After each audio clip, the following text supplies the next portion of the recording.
Hey, what's going on? Know who it is, you know what it is. All right, you guys. Now this is from what I heard. I didn't get to see I didn't get to see all of the commercials that went on during the Super Bowl cuz like I said, my job had it. I had to work. So, I didn't see the Deontay Wilder Tyson Fury commercials, but I heard they did a good job of advertising it.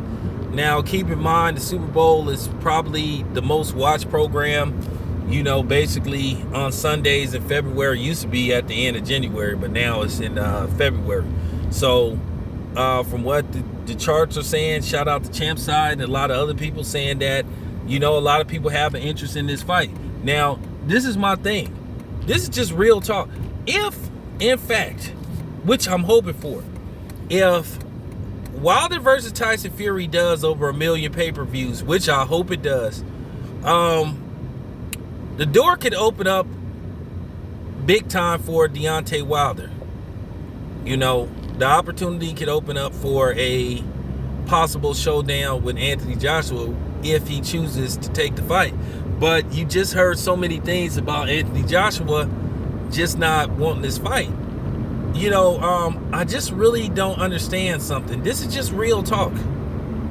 How can you say you interested in fighting somebody, but you won't even go to their damn fights?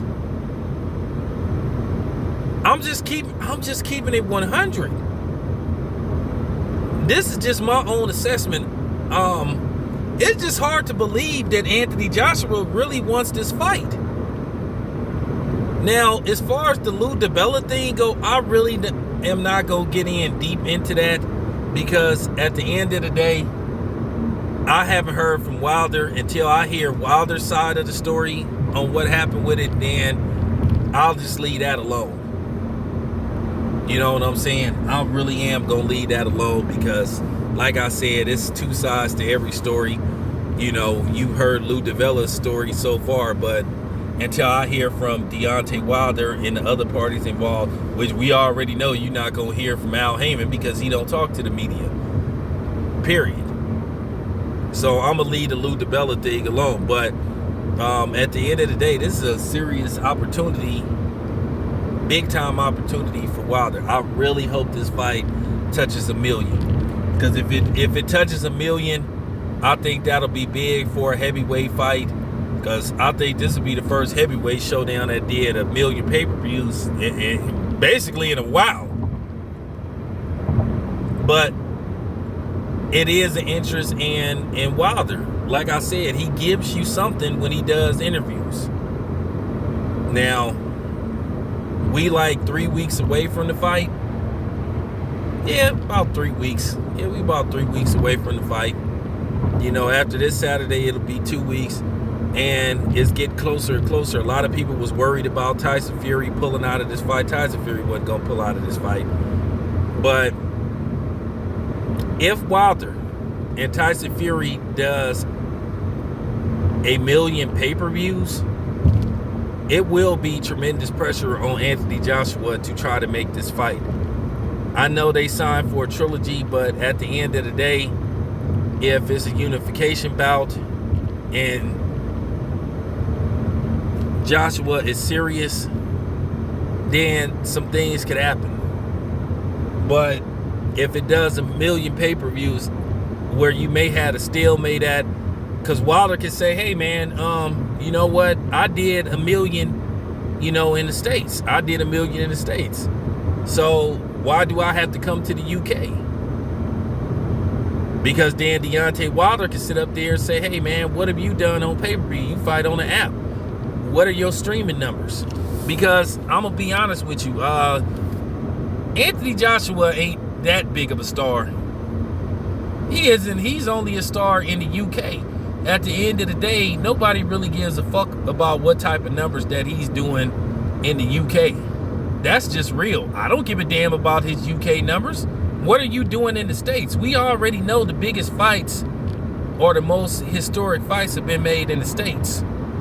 So we still got that pull. We still got, got the juice.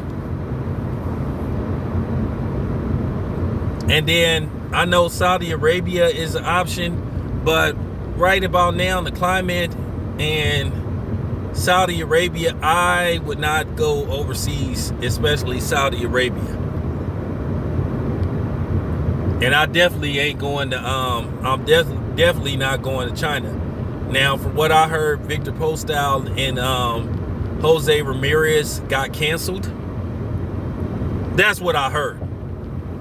And I don't blame them, because a lot of people believe that disease was sparked from people eating bat soup, which is disgusting. And we all know that a bat ain't nothing but a flying rat.